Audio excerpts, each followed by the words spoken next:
Welcome to DAR Tutors for online and home tuition. Hello and welcome. Today, we will explore the concepts of loans and annuities, fundamental topics in financial mathematics for the IB Applications and Interpretation Higher Level curriculum. By the end of this session, you will be able to, first, calculate loan repayments, total interest, and outstanding balances using the TVM solver. Second, construct and interpret amortization schedules to see how a loan is paid down. Third, calculate regular withdrawals from an annuity fund and determine the fund's duration. Fourth, understand and calculate the value and payments of a perpetuity. Fifth, calculate payments for growing annuities, which account for inflation. Finally, we will apply these skills to solve complex multi-step IB-style problems. Let's begin by defining a loan. A loan is a sum of money borrowed, which is repaid over a period of time with regular payments. This process of repayment is known as amortization. Essentially, you take the money now and pay it back with interest over time. A key feature of a typical loan is that interest is calculated on the reducing balance.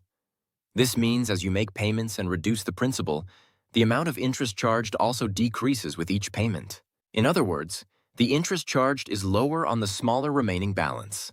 This contrasts with the simple and compound interest formulas we've studied before, which generally involve a fixed principal or a principal that grows without regular reductions. Annuities are the exact opposite. An annuity is an investment where you make a lump sum deposit and then you receive regular withdrawals, usually to fund retirement. The fund itself earns interest on its remaining balance. So, with an annuity, you provide the money, and the bank or financial institution pays it back to you in installments. Both loans and annuities are types of ordinary annuities, meaning payments are made at the end of each period. Solving problems involving loans and annuities is most efficiently done using your calculator's TVM solver, which stands for Time Value of Money Solver. This tool is specifically designed for these types of financial calculations. The TVM solver calculates the relationship between 5 key financial variables. Understanding these variables and how to set them is the key to mastering the solver. The first variable is N. N represents the total number of payments in the life of the loan or annuity. The second is I%, the annual interest rate, which you always enter as a percentage. The third, and often most confusing, is PV, the present value. This is the initial value of the loan or investment. We use a sign convention here. Money you receive is positive, and money you pay out is negative. So for a loan, you receive the money from the bank, so PV is positive. For an annuity, you pay the money into the fund, so PV is negative. Next is PMT, the payment. This is the regular recurring payment. Following the same sign convention, you make loan repayments, so PMT is negative for a loan. You receive annuity withdrawals, so PMT is positive for an annuity. Finally, FV is the future value. This is the value of the loan or investment at the very end. If a loan is fully repaid, FV is 0.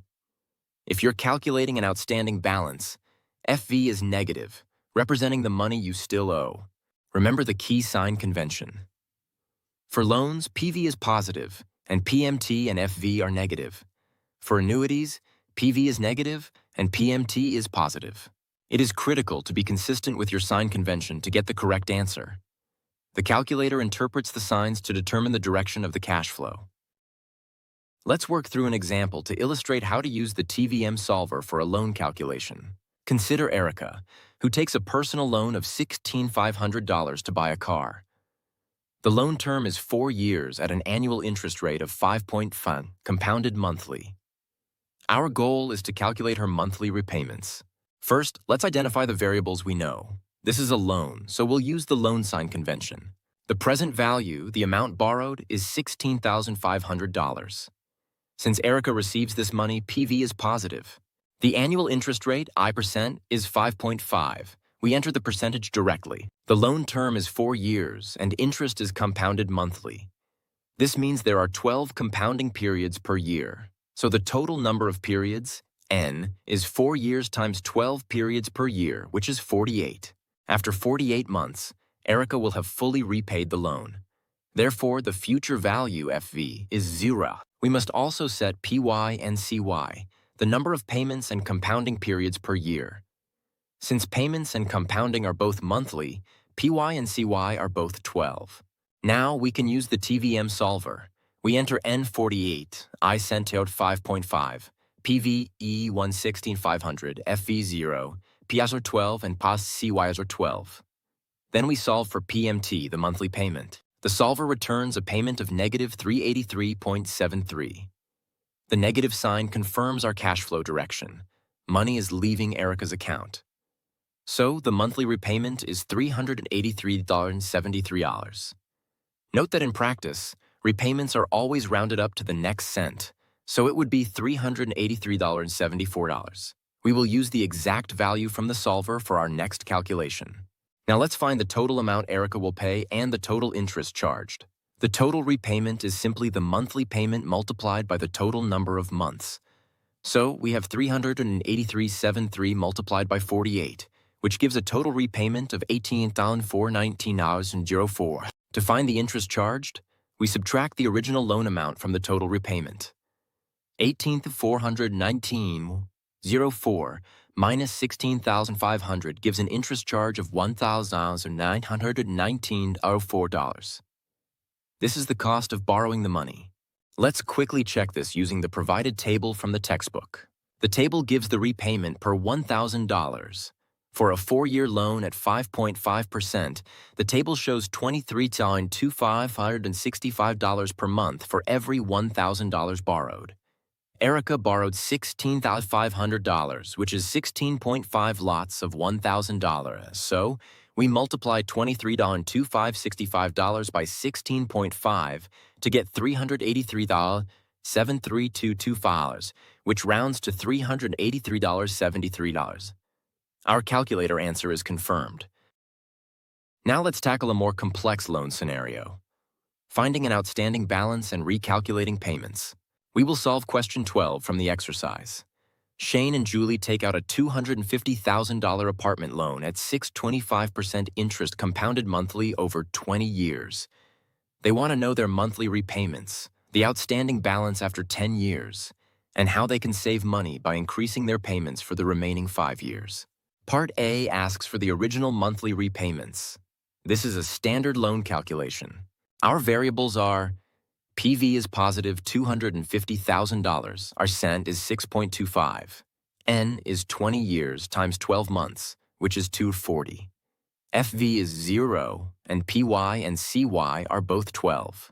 Solving for PMT, we find their original monthly repayment is $1,835.91. Part B asks for the total interest charged. This is the difference between total repayments and the loan amount. $1,835.91 multiplied by 240 months gives $440,608.40. Subtracting the original $250,000, we see they would have paid $109,618.40 in interest. This highlights the substantial cost of borrowing. Part C asks for the outstanding balance after 10 years, which is halfway through the loan. This requires a two-step process. First, we use the TVM solver to find the future value of the loan after 10 years. We use the same PV, I%, PY, and CY as before. The payment is fixed at $1,835.91. The key change is N. After 10 years, 10 times 12, or 120 payments have been made. We solve for FV to find the remaining balance. The solver gives an FV of negative $167,737.52. This is the outstanding balance. Notice that after 10 years, they still owe more than half of the original $250,000, even though half the time has passed. This is because a significant portion of early payments goes to covering interest. Now for Part D, a common scenario in real life. Part D states that after 10 years, Shane and Julie can afford to increase their payments to repay the loan in the next 5 years. We need to find the new payment and the interest saved. Step 1 is to determine the loan's new parameters for the remaining 5 years. For this new calculation, our new present value, PV, is the outstanding balance we just found, which is negative $167,737.52. Remember, for the remaining portion of the loan, this is the amount still owed, so we treat it as money leaving the bank. The new term N is 5 years times 12 months, which is 60. The interest rate remains 6.25% PEA. Now we solve for the new payment, PMT. The solver gives approximately $3,207,065. This is their new monthly repayment. Finally, how much interest did they save by accelerating their payments? We calculate total interest for two scenarios. Scenario 1 is the original plan. $189,618.40 in interest. Scenario 2 is the revised plan. 10 years of payments at $1835.91, plus 5 years of payments at $32,777.65. This totals $189,471.50. By paying off the loan 5 years early, they saved a modest $146.90. This might not seem like much, but it shows how even small changes can affect the overall cost. Let's explore another important concept in loans: amortization schedules. An amortization schedule is a table that shows a complete breakdown of every loan payment. It details how much of each payment goes towards interest and how much reduces the principal. In essence, it helps us understand the structure of the loan repayment. It is a powerful visualization of the reducing balance principle we discussed earlier. Let's use the spreadsheet provided for a $30,000 loan over 5 years at 8% PA interest. We'll start by checking the calculation for the monthly payment. Our TVM inputs are now 60s, I% A8, PV 3000, T season, FV 0, and PPY, CY is a 12. Solving for PMT gives $608.30. The spreadsheet's repayment of $608.30 is correct. Now let's analyze the schedule. The spreadsheet shows the first few payments. Let's focus on the first month. The opening balance is $30,000. Interest is calculated on this balance. Monthly interest is the annual rate divided by 12, so 0.08 divided by 12, which is about 0.66%. This rate applied to $30,000 gives $200. The full payment is $608.30. Subtracting the interest, we find that $408.30 goes to reducing the principal. The new balance is $30,000 minus $408.30, which is $29,591.70. Now let's look at month 6. By month 6, the balance has been reduced to $27,930. Interest is now calculated on this lower amount. The monthly interest is $186.20. The principal reduction is $608.30 minus $186.21, which is $422.09. Comparing month 1 and month 6, we can see why interest gradually reduces. The principal reduction in month 6, $422.09, is larger than in month 1, $408.30. As the balance decreases, more of each payment goes towards the principal and less towards interest. This is the core principle of a reducing balance loan. Now let's explore annuities. An annuity is the reverse of a loan. You deposit a lump sum, and then you receive regular withdrawals for a fixed period. Annuities are a popular way to manage savings during retirement, providing a steady stream of income. Let's work through an example. Consider Heather, who retires at 65 with $900,000 in savings. She places it in an annuity fund, earning 4% interest compounded monthly. The question is, if she withdraws $5,400 per month, how long will her money last? First, let's identify our variables, remembering the sign convention for an annuity. PV is the lump sum deposited. Since Heather is putting this money into the fund, PV is negative $900,000. The interest rate, I%, is 4. The payment, PMT, is the withdrawal of $5,300. Since she receives this money, PMT is positive. We want to know how long the money will last, which means we want the fund to be completely depleted. So the future value, FV, is 0. Finally, PY and CY are both 12 because withdrawals are monthly and interest is compounded monthly. We now have all the necessary inputs for the TVM solver. We solve for N, the total number of months. The solver returns N is approximately 243.7. This means the money will last for 244 months. This is equivalent to 20 years and 4 months. Now let's consider a slightly different question. What if Heather wants her money to last a specific number of years? Part B asks how much Heather can afford to withdraw each month if she wants the fund to last until she is 90 years old. That's 25 years from her retirement age of 65. We use the same starting PV and IC, Now N is fixed at 25 years times 12 months, which is 300. We still want the fund to be depleted, so FV is 0. We are solving for PMT. The solver tells us she can withdraw approximately 4,750s 53s each month if she wants her fund to last 25 years. This is less than the $5,400 she originally planned, showing the trade-off between monthly income and the duration of the fund. We've been using the TVM solver, which is an application of a more general formula derived from geometric series. Understanding this formula provides a deeper insight into how loans are amortized. The formula for the regular payment P of a loan is given by P equals PV times I times 1 plus I to the power of n, all divided by 1 plus I to the power of n minus 1. In this formula, PV is the present value of the loan, P is the regular repayment per period, n is the total number of periods, and I is the interest rate per period expressed as a decimal. This formula is derived by considering the loan's future value if no repayments were made and setting it equal to the future value of all the repayments. It results in a geometric series, which simplifies to this expression. Let's use this formula to verify our first example. Erica's loan of $16,500 over 4 years at 5.5% PIA, compounded monthly. PV is $16,500. N is 48 months. I is 5.5% divided by 12, which is 0.055 divided by 12, approximately 0.0045833.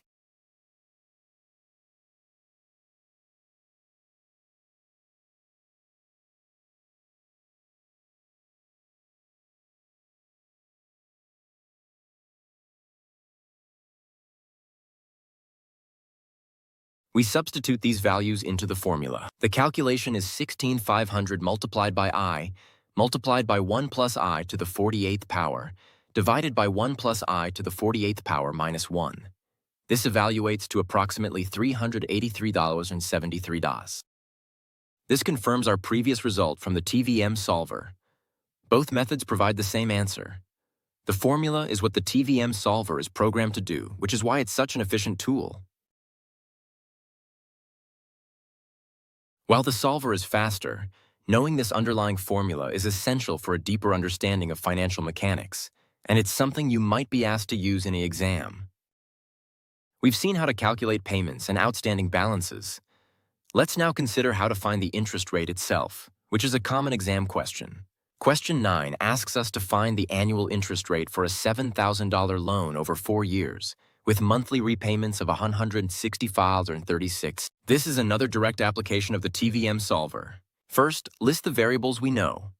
The loan amount is $7,000, so PV is positive $7,000. The total number of payments, N, is 4 years times 12 months, which is 48. The payment, PMT, is negative $165.36 because Simon is paying this amount. The loan is fully repaid, so FV is 0. PY and CY are both 12. Now we input all of these values into the TVM solver and solve for I%. The solver will give us the annual interest rate. The result is exactly %, so the annual interest rate charged on Simon's loan is %. This shows the versatility of the TVM solver. It can find any one of the 5 variables if the other 4 are known. We now move on to the concept of perpetuities. A perpetuity is a special type of annuity where the regular payments continue indefinitely. This is achieved by setting up the investment so that the interest earned on the principal perfectly matches the payment you withdraw. This way, the principal amount never changes. The formula for the present value, or the price you would pay, for a perpetuity is simply PV equals the payment per period. PMT divided by the interest rate per period, R. In this formula, PV is the initial lump sum, PMT is the regular payment, and R is the interest rate per period, expressed as a decimal. Let's work through an example. Question 3 asks what payment you would expect to receive each year from a perpetuity if you had $500,000 in savings and used it to purchase a perpetuity with an interest rate of 4% PX. Here, the PV is $500,000, and the annual interest rate, R, is 4%, or 0.04 as a decimal. We are solving for the annual payment, PMT. Rearranging the formula to solve for PMT, we get PMT equals PV times R. This gives us 500,000 times 0.04, which is 20,000. So you would receive an annual payment of 20,000 forever, and your principal of 500,000 would never be touched. Now let's compare this to a standard annuity. Part 3B asks how much you could withdraw each year if you deposited the $500,000 into a pension fund that pays 4% interest compounded annually, and you wanted it to last for 20 years. This is a standard annuity calculation. N is 20, I% is 4, PV is negative $500,000, V is 0, and PY and CY are both 1. Solving for PMT, we get approximately $36,807.84. The annuity provides a much larger payment for a limited time. The perpetuity provides a smaller but never-ending payment. The choice depends on your specific financial goals and how long you need the income. So far, our examples have assumed that withdrawals remain constant. However, in reality, the cost of living increases over time due to inflation. This makes fixed payments unrealistic. To address this, we use the concept of a growing annuity, where the amount withdrawn increases by a certain percentage each year, called the growth rate. The formula for the initial withdrawal in a growing annuity is W equals PV times I minus G times 1 plus I to the power of N, all divided by 1 plus I to the power of N minus 1 plus G to the power of N. In this formula, PV is the initial deposit, G is the initial withdrawal, N is the number of periods, I is the interest rate per period, and G is the growth rate per period. Both I and G must be in decimal form. This formula only works if the interest rate I is greater than the growth rate G. Let's work through an example using the provided spreadsheet data. The example is a fund of $300,000 earning 6% interest compounded monthly for 20 years, with a 2% PAA growth rate. First, we need to convert the annual rates to monthly rates. The monthly interest rate I is 0.06 divided by 12, or 0.05. The monthly growth rate G is 0.02 divided by 12, which is approximately 0.001667. Now we substitute these into the formula, along with PV equals 300,000 and N equals 240. Plugging these values in gives us an initial withdrawal of $1,819.92. This matches the value in the spreadsheet. This is the amount that can be withdrawn in the first month. The spreadsheet shows that the second withdrawal is $1,022.95. This is 1.0011667 times the first withdrawal, reflecting the monthly growth rate. The final withdrawal is 240 months later. Its value is the initial withdrawal multiplied by 1 plus G to the power of N, which comes to approximately 2,698.81. Over 20 years, the monthly payment will increase by nearly 50% to maintain purchasing power. We have now covered the main concepts for this chapter. You are able to use the TVM solver for both loans and annuities, and you understand the underlying formulas in special cases like perpetuities and growing annuities. To consolidate your learning, let's work through some IB-style practice questions that combine these concepts. Question 1 asks you to find the monthly repayment and outstanding balance of a loan where the interest rate changes midway through the term. In question 2, you need to determine which of two loan options with different durations is the best choice based on total interest paid. Question 3 presents a multi-step annuity problem. You must first find the initial investment and then determine the impact of a large withdrawal on the fund's duration. Question 4 asks you to calculate an interest rate from a given annuity scenario. Finally, question 5 combines the perpetuity formula with a standard annuity calculation for a detailed comparison. Pause the video now and try to solve these problems on your own. Remember to use your calculator's TVM solver. We will go through the solutions in the next scene. Welcome back. Let's now work through the solutions to the practice questions. Make sure to compare your answers and your method with what we go through here. Question 1 deals with a loan where the interest rate changes. It's a two-stage problem. First, we calculate the original monthly repayments. And at 36, I% 6. P12,000 F0. Solving for PMT gives us approximately $364.99. This is the payment for the first 18 months. Next, we find the outstanding balance at 10 months. Using NR18 and PMT SIR 364.99, we find FV is negative $6,173.97. This is the new principal. Now for stage 2. The new PV is $6,373.97. The remaining term is 18 months. The new interest rate is 5.5%. Solving for PMT gives us approximately $367.31. So the new payment is $367.31 per month. To find the outstanding balance after 2 years or 24 months, we need to find the FV after 6 payments into stage 2. Using N60 and PMT 367.31, we get an FV of negative $4,021.46. Question 2 compares 2 loan options. For option A, 36 months, the payment is $365.17. Total interest is $1,146.12. For option B, 60 months, the payment is $232.06. Total interest is $1,063.60. While option B has a lower monthly payment, it incurs much more interest. To save money, the 36-month loan is better, but it depends on what you can afford each month. Question 3 is a multi-stage annuity problem. First, we find the initial investment needed to withdraw $2,500 for 15 years at 5% interest.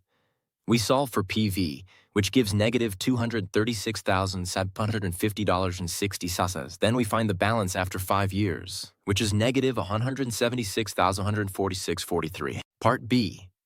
The balance is now $176,146.43. A $20,000 withdrawal is made, reducing the balance to $156,146.43. We now find how long this new amount will last. Solving for N, we get approximately 93.6 months. The fund was supposed to last 120 months. It will now last 26.4 months less. Question 4 asks us to find the annual interest rate of an annuity. The TVM inputs are N of 300 pesos, PV negative $750,000, PMT positive $4,500, FV to 0. Solving for I% gives approximately 4.88. Finally, question 5 compares a perpetuity and an annuity. Part A uses the perpetuity formula. PMT is $2,000 and PV is $50,000, so the rate is 4%. Part B uses the annuity solver. We find that the monthly payment for the annuity is approximately $303.04. This is a higher payment for a fixed period. Well done on completing these practice questions. You can see how the TVM solver is the central tool, but understanding the financial context for each variable is crucial for success. We hope this session has helped you strengthen your understanding of loans and annuities for your IB mathematics, applications and interpretation higher level studies. Remember to practice regularly with the TVM solver and work through as many IB-style problems as you can. If you're looking for more personalized guidance and expert support, consider DAR Tutors. We offer one-on-one and home tuition for IB, A-Level, and IGCSE curricula. Contact us today to learn how our dedicated tutors can help you achieve your academic goals. Thank you for watching. I forgot to include the opening problem at the beginning of the video. Please add it in a new scene immediately following the welcome screen at the start of the video. Apologies for the oversight. Let's begin by considering an introductory problem. Diane is about to retire at 68 with £600,000 in savings. She plans to place this money into an annuity fund that pays 4% interest per annum, compounded monthly. She intends to live off this fund for 25 years. There are 2 key questions to think about. First, Diane's first thought is a simple division. £600,000 divided by 300 months, which equals £2,000 per month. She asks if this is correct and why. At first glance, this might seem logical. However, it ignores a crucial factor that makes annuities and loans different from simple savings accounts. The answer is no, she is not correct. Her calculation does not take into account the interest that the remaining balance in her fund will be earning each month. As she makes withdrawals, the balance decreases, but it is also growing because of the interest.